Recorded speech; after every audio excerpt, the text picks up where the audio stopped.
প্রিয় দর্শক, সবাইকে শুভেচ্ছা বাঘা ইব্রাহিম টক থেকে।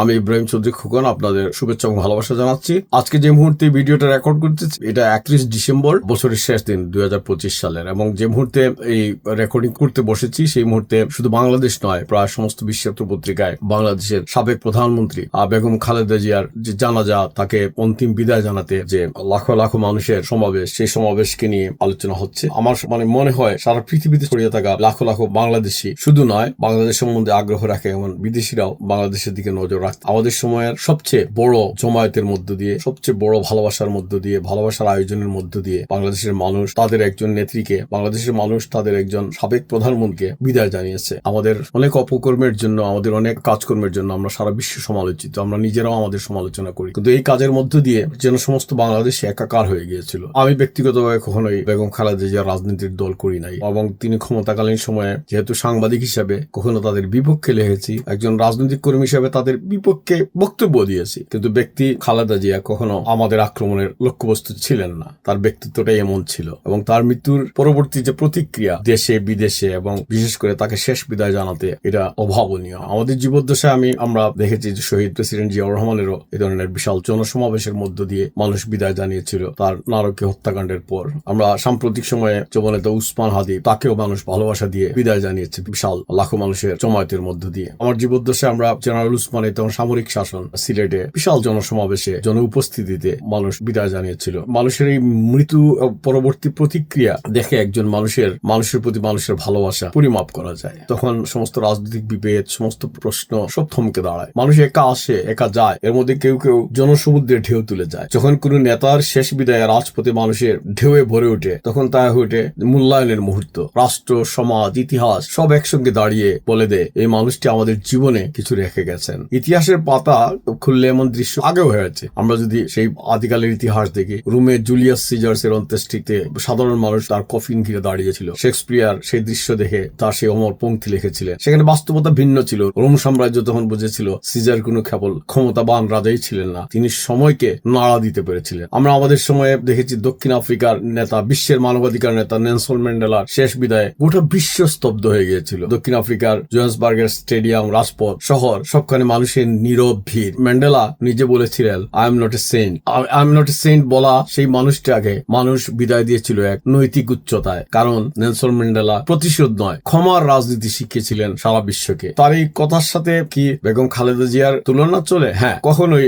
তিনবার তিনি প্রধানমন্ত্রী ছিলেন। বাংলাদেশের রাজনীতির তপ্ত কড়াইয়ে দাঁড়িয়েও বেগম খালেদা জিয়াকে কখনোই প্রতিশোধ পরায়ণ মনে হয়নি। তিনিও ক্ষমার রাজনীতি চর্চা করে গেছেন এবং শিখিয়েছেন। এই জন্যই সম্ভবত তার জন্য সমাবেশে এই কথাটাই সম্ভবত সবচেয়ে বেশি মানুষের মনে পড়েছে। ব্রিটিশ ভারতে যখন মহাত্মা গান্ধীর দাহ হয়ে মৃত্যুবরণ করেন, দিল্লির আকাশে তখন ধোঁয়া উঠছিল, লাখো মানুষ দীর্ঘশ্বাস, লাখো মানুষ কান্না করতেছিল। তখন ভারতের মানুষ, অবিভক্ত ভারতের মানুষ তো শুধু একজন নেতাকে হারায় নাই, মানুষ হারিয়েছিল একটা নৈতিক মানদণ্ড। রবীন্দ্রনাথ বলেছিলেন তখন, মৃত্যুতে যিনি বড়, জীবনে তিনি আরো বড় ছিলেন। বেগম খালেদা জিয়ার মৃত্যুর পর আমরাও কি এমন বলতে পারি না, মৃত্যুতে যিনি বড় হন, জীবনে এই বেগম খালেদা জিয়া আরো বড় ছিলেন। আমরা সাম্প্রতিক ইতিহাসে ফিলিস্তিনের ইয়াসির আরাফাতের জানাজায় মানুষের ঢলের খবর জানি, ইরানের ইমাম খোমেনির অন্তিম যাত্রায়, এমনকি ব্রিটেনের রানী এলিজাবেথের শেষ বিদায়ে মানুষের উপস্থিতি ছিল শুধু ক্ষমতার নয়, এই সমস্ত মানুষের জীবনের, কর্মের চিহ্নের স্বীকৃতি হিসাবে। কেউ ভালোবাসায়, কেউ দ্বিমত করে, কেউ কেবল ইতিহাসের সাক্ষী হতে সেখানে উপস্থিত ছিল। এই সমস্ত শেষ বিদায় জানাতে আসা মানুষের ভিড়, এই ভিড়টা আসলে কোনো প্রশ্ন করে না। কোন নেতা, কোন ব্যক্তিত্ব নিখুঁত ছিলেন এ নিয়ে কোনো প্রশ্ন তুলে না।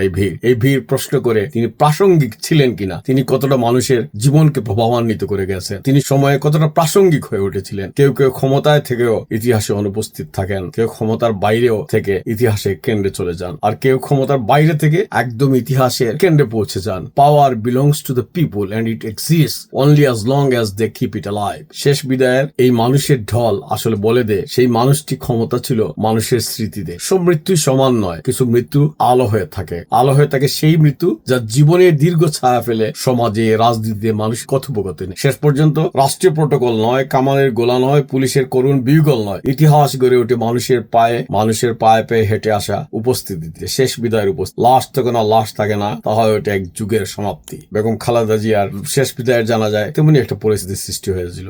মানুষ নীরবে তো জানিয়ে দেয় তার কর্মই শত, তার কর্মই শেষ কথা। খালেদা জিয়ার শেষ বিদায়ের বিদায়ের জানা যায়, শেষ বিদায়ের আয়োজনে মানুষ তো সে কথাই জানিয়ে গেছে, তার কর্মটাই সত্য। জনসমুদ্র ধীরে ধীরে গড়ে ফিরে, রাজপথ ফাঁকা হয়, অনুচ্চারিত স্লোগানও থেমে যায়, থেকে যায় এক ধরনের শূন্যতা, যা কেবল সুখ নয়, স্মৃতির ভার। মানুষ তখন বুঝতে পারে একটি মানুষ নয়, একটি সময় বিদায় নিয়েছে। বেগম খালেদা জিয়ার মৃত্যুর মধ্য দিয়েও তার যে মৃত্যু ঘটেছে এমন নয়, একটি সময়ের মৃত্যু ঘটেছে। কিছু কিছু শেষ বিদায় মানুষে কাঁদায়, সমষ্টিকে কাঁদায়, কিন্তু সমর্থক অনুরাগীদের ভেঙ্গে দেন, প্রকৃত অনুরাগীদের ভেঙ্গে দেয় না, বরং মনে করিয়ে দেয় মানুষ মরে যায়, তার কর্ম থেকে যায়, নেতা চলে যান, প্রভাব রয়ে যায়। ইতিহাস শেষ পর্যন্ত কাউকে দোষী বা নিষ্পাপ বলে না, ইতিহাস শুধু বলে এই মানুষটিকে মানুষ ভুলতে পারে না, এই মানুষের আলোর ভিবা ছড়িয়ে যায়। বেগম খালেদা জিকে নিয়ে আজকের আলোচনা আমি এখানেই শেষ করছি, বাঘা ইব্রাহিম টক থেকে। তার যে তার ক্ষমাশীল রাজনীতি, তার যে ধৈর্যের রাজনীতি, তার যে ব্যক্তিত্বের সৌন্দর্য, তার যে আভিজাত্যের সৌন্দর্য, সেই আলোক ছটায় আগামীতে সুন্দর বাংলাদেশ গড়ে উঠুক, এই প্রত্যাশা আমি বাঘা ইব্রাহিম টক থেকে আপনাদের জানাচ্ছি।